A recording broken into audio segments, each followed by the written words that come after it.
My name is Hannah Legree, and I am running for Urban County Council in the 3rd District in Lexington, Kentucky.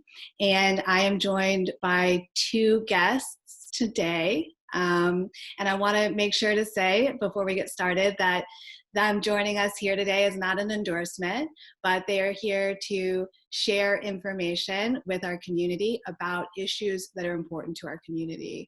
I'm here with Christine Smith of Seed Leaf, and I'm here with Bree Pearsall of Rootbound Farm.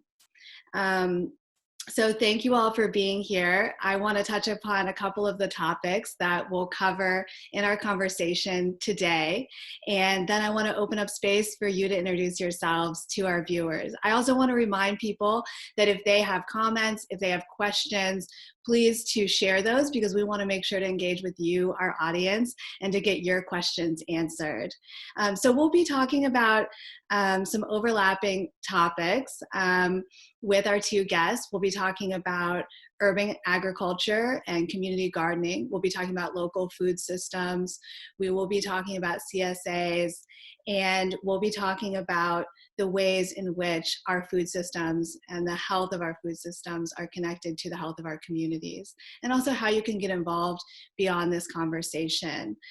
So we'll also be talking about values and what drives our guests' work in the fields that they're involved with. I'll go ahead and move into that part of the conversation by allowing you all to introduce yourselves. Christine, if you want to go first, and then Bree will go from there. Sure. My name is Christine Smith. I am the new executive director of Seed Leaf. I've been in this position since November. Seed Leaf is a community gardening organization in Lexington. We have 11 community gardens. One of those growing spaces is an urban farm that's about 1.83 acres.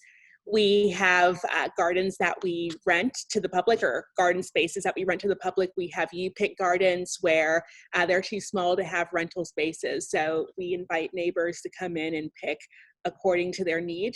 They're open almost all the time, 24/7. So we have a variety of different growing spaces that we provide to the public, as well as doing education for adults. We do programming for children. We're in public schools doing gardening clubs or cooking demonstrations. And so we're really and truly all over the place. And we also, up until recently, collected compost from 30 Lexington restaurants and about 80 households when we ended. Wow. Thank you. Yeah. All right, Bree. Great. Well, nice to be with you all. My name is Bree Pearsall, and I'm a co-owner with my husband, Ben Abel, of Rootbound Farm. And we are in Oldham County, Kentucky. And we farm on about 500 acres in Oldham County, and we raise certified organic vegetables and also grass-fed lamb. We have about 13 seasonal employees that join us here on the farm every season. And we're a typical mid-sized, diversified Kentucky farm. We're doing some sales to restaurants and farmers markets and groceries, but the vast majority of what we do is CSA, or community supported agriculture, where folks sign up at the beginning of the season for a full season of the bounty of the harvest of the farm. And within our CSA program, we have about 500 CSA members that join us in the Louisville area, Frankfort, and Lexington. And then we also work with New Roots and the Fresh Stop Markets, which is an alternative CSA model for that's really working on food access and making sure that CSA is an equitable model for people of all income types. So we do about 300 shares a week with New Roots through their Fresh Stop program. So very glad and honored to be with both of you tonight. So thank you. Thank you. And, we touched on this in our conversation before we went live.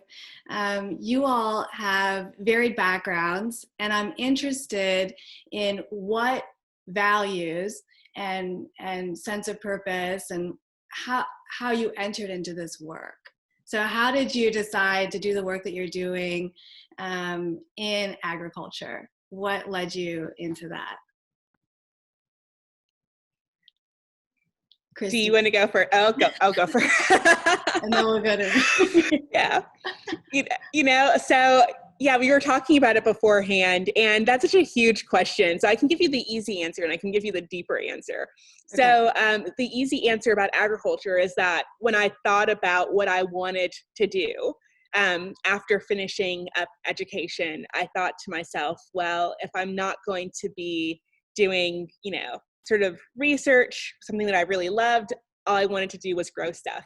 Like, it was so simple and plain to me, but I think with choosing this path of working in agriculture and working in community agriculture, right? Like not just doing it for myself or, business minded, it was a way of just being in community and building community and of thinking about what it means to build a shared source of wealth, not only with food that is shared and openly available amongst a community of people, but thinking about wealth in new and innovative ways, right? I think these gardens, there's a risk of overlooking them and not seeing the tremendous beauty that's there. The sort of skills that I like to think of them as like sort of these arts of living, right? Some of the things that you should know just to be a decent human being in the world. Like not even to be brilliant, not to be wealthy, but just to be living on this earth in 2020. And one of them is that you should have a skill of knowing how to grow food and identify different foods and know how to identify, a basic set of birds, right? Or a basic set of insects. Like there are some things that every human being should know, and that these gardens give that opportunity of wealth to our community. So it's a kind of richness that can't be counted in dollars or what's in one's bank account. And I think that is what always just draws me back to the garden, just how wonderful and rich they are, how good they are for intellectual development, for emotional development, as well as the nourishment you get out of them. And that's what just always draws me back. I love that. I love that idea of wealth and community-based wealth and knowledge sharing and understanding, skill building in relation to one another and the land. I think that's something that probably resonates with you, Bree, as well. Tell us a little bit more about your. Yeah, I kind of stumbled. You might hear some shouting children in the background. I do have a locked door between me and them, but so I kind of stumbled on agriculture, kind of by accident in college when I met my husband, Ben, who was much more seriously career tracked in ag much before I was. But I think both of us kind of found agriculture from a love of environmental activism. And, the more we kind of dug into what we like to do in our leisure time, it opened up opportunities to be able to, grow food increasingly as a part of, what we did for our job as well. But I think what brings me a lot of joy on a daily basis is I really like to grow food for people. And, we think about how often I eat throughout the day. Eating is just such a visceral part of being human. And yet at every opportunity, we have a chance to do right by each other, like from people to people in the choices we make in eating, and to do right by our environment as well. And so, to always be challenging myself and pushing ourselves and our business to put people first and the type of farming we want to do and the type of food systems we want to build, and also to be putting our natural resources first in the farming and eating choices that we make. So, something I really love about the cycles of farming is just that it's always like right in front of you. Like food is just always present, and it's always there as an opportunity to kind of connect back with what's important. So. Thank you. And I know that to build on what you were just talking about connecting to people and connecting back to what's important, I know that right now food systems and community and access and equity are on the minds of a lot of people in our community in Lexington and in general. So when you all think about your work now, like during this pandemic, and in general, has your work shifted? Has the community-based interest in your work shifted? Have your conversations changed? Tell me a little bit about what's happening right now in your worlds. And so at Seedleaf, everything has become more intensified. Really, we're doing all the things that we would have normally done just times 10. And so I'm still at work at the plantry going on 7 o'clock. And then, afterward, I'll be doing some things with a plant giveaway that we're planning at the end of this week. And so in a way, what we've been doing all along is trying to prepare our neighbors for a moment like this. At the same time, in terms of the conversations that we're having, I think people are realizing just the true cost of food, that, we've gotten food really inexpensively because we've relied upon labor, Latin American labor, people of color who have done this work for really low wages. And I think we're seeing the tragedy of what that looks like. I mean, just this morning I was listening about Smithfield meat packing facility, where they don't care about some of the things that Bree explained, like values and putting people first, right? They're thinking about money and getting as many chickens or whatever. I think it's a pork processing facility, but whatever, how many ever animals prepared to go into supermarkets, and not really thinking about the relationships between people and food and community. And so thankfully, we're starting to have that conversation about the true cost of food, what labor is like that goes into production, as well as finally people waking up and saying, I need to be able to do this stuff for myself, not just, expect to go to the grocery store and go to a shelf and it's just magically there. Like, it takes a lot of work to get that food there, and they're just realizing the cost. yes. And what about for you all, Bree? With work and so things are in some ways familiar, right? The cycles of the season, the spring, the planting, the tending, and then things are very different as well. So, being open right now as an essential business it carries a lot of weight to it. We have 13 people every day that are showing up here to work, and figuring out how to balance our obligations to our community, that we really feel deeply that, we are here to help provide nourishment to our broader community, but then also to protect the people that show up, to do that work. So, so that's something that is new and different, is masks and hand sanitizer and sourcing of those things, and hand washing and extra sinks, and increased paid time off, pushing us as employers to do more, to rise to the occasion. And then, as I think many local farms are just experiencing a huge increase in demand for our products, and trying to figure out how to navigate that as well.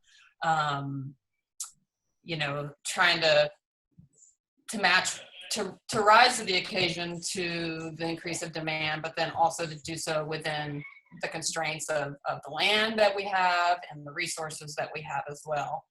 And then also, looking just for whenever there's kind of a scramble for limited resources, which in some ways it feels like the scramble for local food right now is that, is it just going to be the haves take it all and the have-nots have no space?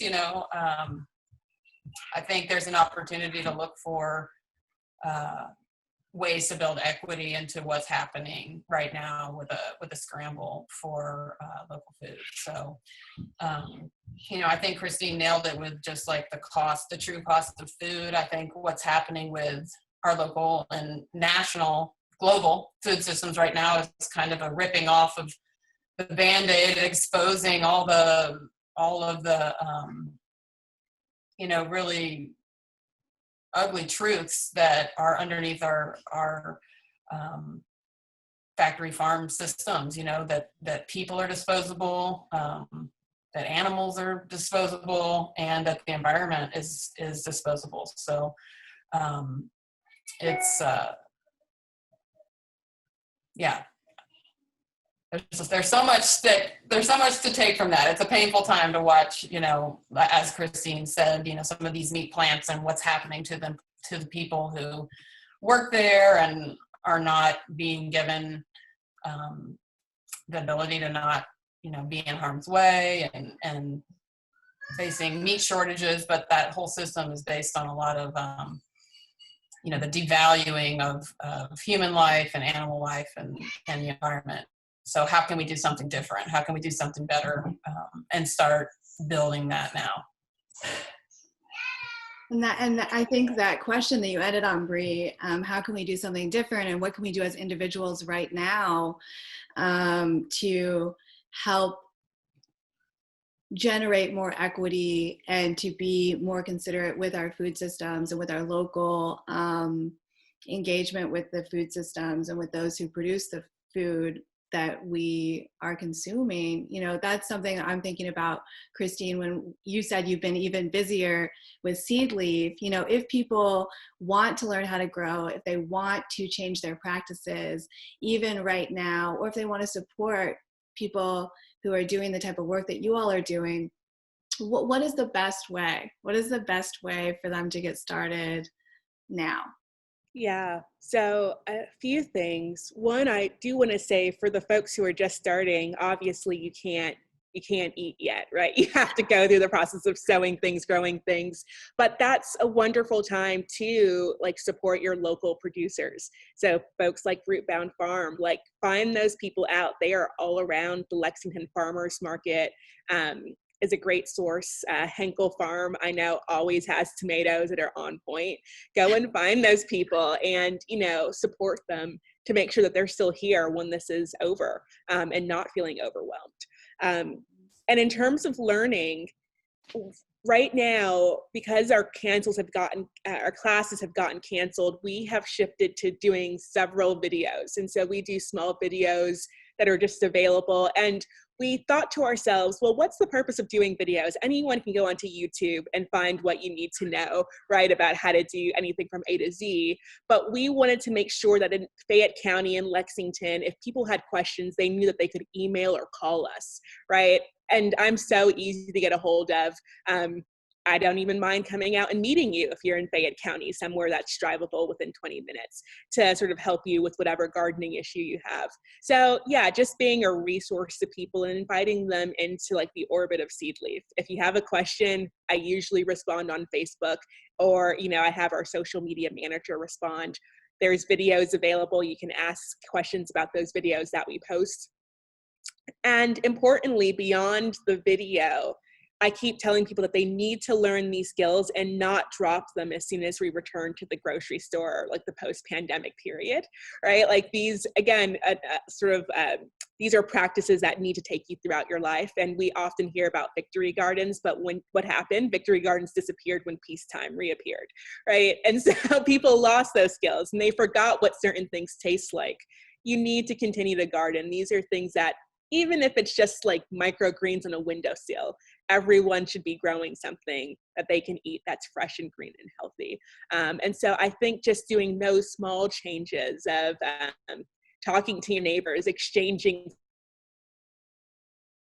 do your peppers so great, can you show me, really reaching out to us here at Seed Leaf for resource in Fayette County and supporting your local producers is really the beginning of that change. And doing so, not just now, but continuously, after this tragedy or crisis is over.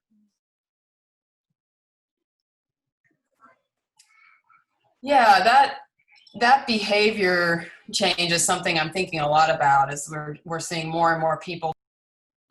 Sorry, I think I'm muted for a second. As we see more and more people moving to local food, I'm thinking a lot about seasonal eating, and how we can all kind of take inventory of some of the things that we're eating throughout the day or on our ongoing grocery list, and how we can really push ourselves a little bit to be eating what is in season here locally in Kentucky. And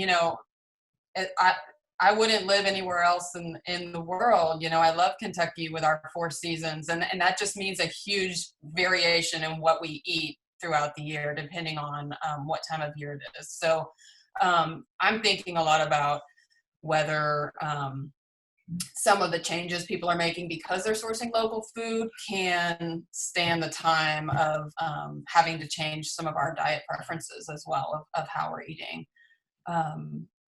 And then I think just looking for ways to really invest in organizations that are pushing the envelope, on these things. I mean, some folks are getting stimulus checks, and I just encourage people to look for the opportunities to, really build up organizations like Seedleaf or New Roots and the Fresh Stop Markets that are working on food access, to really lift those organizations up so that they can carry us through this crisis and really be, setting the standard for what's needed when this is passed. And thinking about lifting up some of these organizations and local food practices, and maybe this is a question for all of us, but we have a question from a viewer that is about how can we better support local food and efforts like Seedleaf, for example, on a city level. Do you have thoughts about that, Christine, from your practice thus far as the executive director? Well, yes. I suppose the kind of crass answer, but the really important one is just that all of this work runs by funding. And so I have a really great team of people I work with. I have Joanna Sorrell, our education outreach coordinator, Andrew English, who runs North Farm, but is also our farm manager. I have a great board.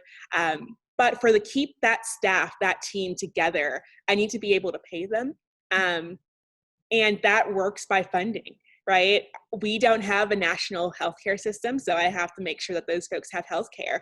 And currently we don't. And really, it's just, giving helps to support us. So citywide, if there's city funding, I know that our budget is in turmoil at the moment because of this pandemic.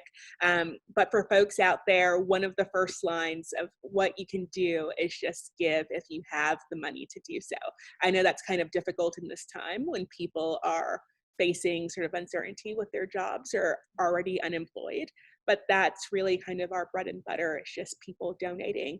And then beyond that, one of the important things is just sharing our story and also participating in it. So entering the story, right, of becoming a good neighbor, of sort of considering what hospitality means, right? Like going and finding the stranger, the person who you haven't met who lives on your street, checking in on them, seeing what they need, and just really saying, okay, this is something that we're all experiencing. How can we collectively share this burden?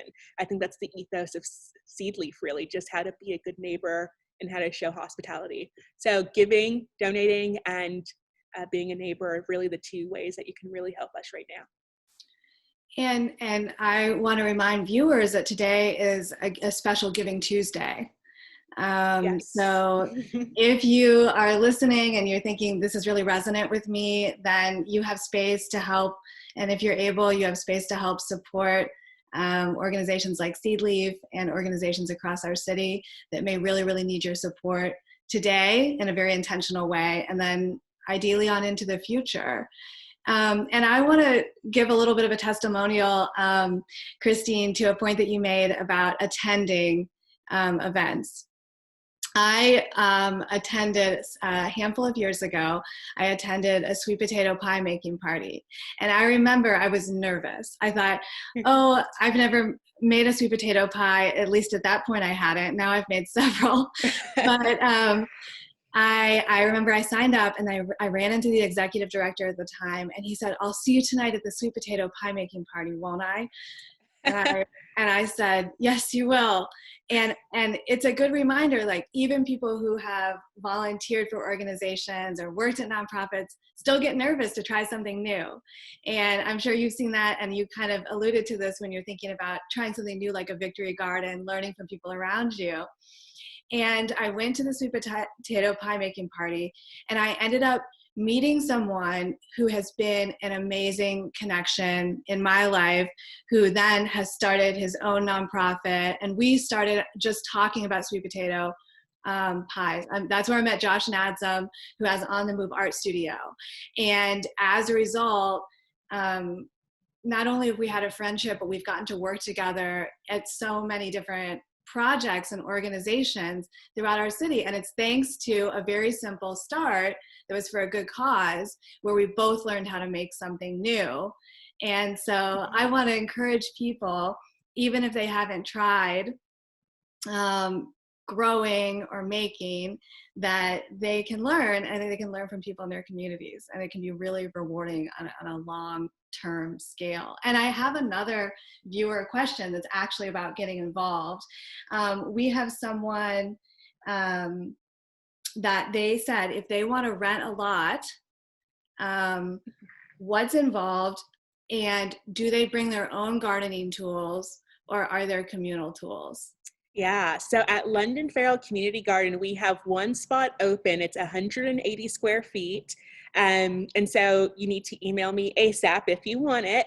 And right now, typically we ask people to bring their own tools, but we're getting such an influx of new gardeners. We have decided to share tools. So we have tools at our London Farrell Garden that we are sharing. It stays in the garden though. And so if someone's interested, just email Christine@seedleaf.org or social@seedleaf.org, and I can give you more information. We're also working on trying to get more community gardening spaces that are allotment style throughout the city. And so that's another project that we're working on, and hopefully by the fall we should have more news coming on that.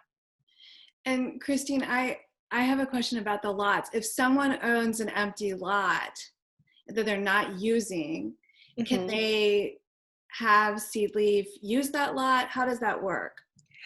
So we get that question a lot, and we are hesitant to do that just because we're a small staff, and really community gardens are just that. They need to be built by community members. And so going forward, kind of one of the things that we are prioritizing is whatever gardening space we are invited into, we need to be able to sort of sit with the neighbors and people involved in that and bring them to the table. We don't want to be the one like there saying this will happen and then hoping to get the community later on.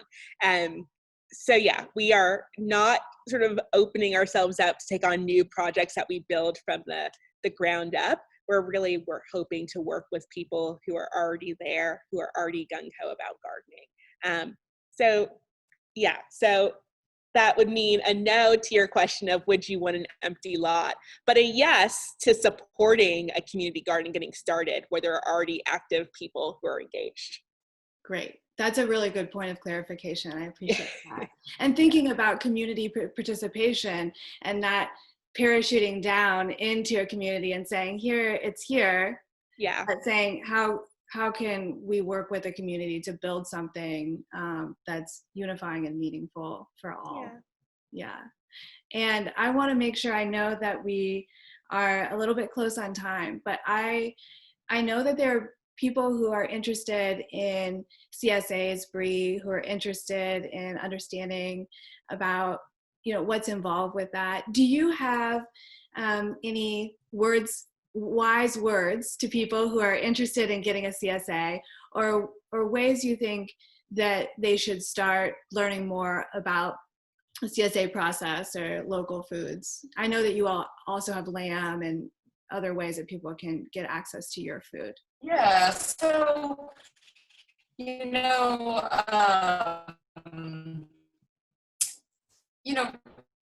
CSA is it's been around in many different communities for a long time, but it's a unique way to create a relationship with a farm where you're, tied to that farm in your eating habits over the year or the season, whatever your arrangement is. So I think for folks that are kind of, interested in that, to be completely honest, most CSAs that I know right now are sold out. There may be some CSAs serving your area that are still accepting members, and the website Local Harvest is a really good website for searching for CSAs. Our CSA is sold out. But there are also a lot of local farms that are doing pre-sales for farmers market pickup and pickup. So I would just encourage you to check out your local farmers markets and the farms that go there every week. I think. Bree, I think that you've cut out. But I wanted to read. It's doing that kind of strange thing. Okay.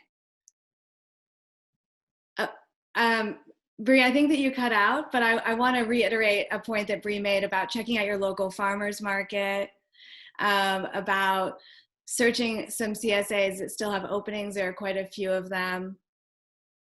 And also checking out Local Harvest so that you can learn more about local food connections that are available in your community.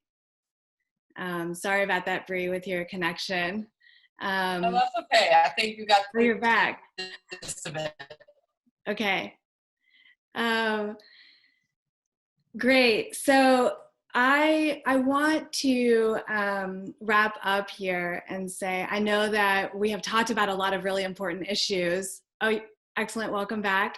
And we talked about equity. We talked about food access. We have talked about community building and knowledge sharing. And we've also talked about this renewed awareness that folks are having, it seems. Christine, you mentioned, you've been 10 times busier. And Bree mentioned that they're sold out and working really hard. And what we're touching on here is to think about what are we learning in the current moment and the way we're engaging in the current moment, and how do we make that sustainable in practice of how we're supporting each other in community with our food systems, and how we are in truly supporting the folks who produce our food. And that means donation, that means participation, and that means sharing knowledge, it sounds like. And so I want to see if there are any final thoughts that you all have as we're wrapping up. This has been such a rich conversation. There have been so many more things that I wanted to ask you, and I hope that other people feel the same way and that they'll reach out to you and find you, because I'm sure you've inspired people to ask more questions and to think about the why of what they do and the how. So any final thoughts, anything you want to share that you haven't been able to? I'll start with you, Christine, and then we'll go to Bree. Okay, I will say that we posted a video today on high tunnels and how high tunnels can help people extend the harvest so you can grow food longer or for more of the year. So that's up on our Facebook page. And also there is this complimentary video from the Soil Conservation District talking about the resources available. So if you need help financially doing that project, they're really affordable, but the Soil Conservation District has grants that they give to Fayette County residents so that you can build one in your backyard.